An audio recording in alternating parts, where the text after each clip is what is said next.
Promoting public trust in vaccines, that's the goal behind Child Vaccine Awareness Day. The World Health Organization and Chinese health officials observe the vaccination process at some clinics. They hope to ease concerns about vaccines after a recent scandal in Shandong province. It was discovered that improperly stored vaccines were illegally sold across China. Typically, 11 vaccines are provided free for children against infections like polio and hepatitis B. Vaccines are closely monitored for proper storage and temperature. There's also a stringent system for administering vaccines in the United States. CCTV's Francis Coe takes a closer look at how that one works. Regulations on child vaccinations in the United States are made on both the federal and state level.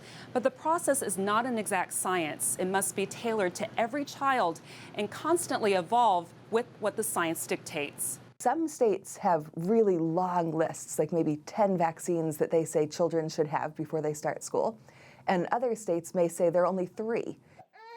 Vaccinations are typically given to children in the United States around 5 years old, kindergarten age. They usually target diseases like measles, whooping cough, tetanus, and mumps. But there are exemptions. If a child is, say, allergic to part of the vaccine, it's not safe for that child to be vaccinated. Some parents may choose to opt out because of personal beliefs like religion, and that's allowed.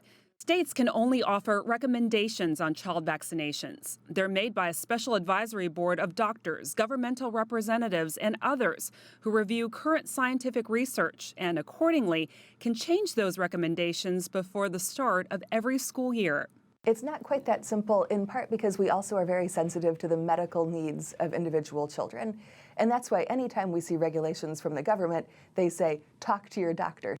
The U.S. federal government plays more of a regulatory role. It monitors vaccine manufacturers and makes sure the doses they make comply with standards like amounts and proper storage.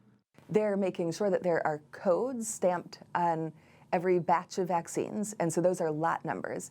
Those lot numbers are ones that physicians' offices can record. That way, if there ever is a problem with a batch of vaccine, it can be traced back. There's also a system in which doctors and parents can report any adverse side effects from vaccines that can be tracked and investigated immediately.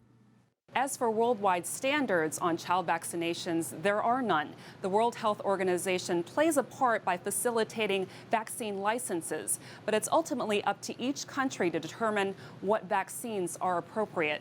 Francis Coe, CCTV, Washington.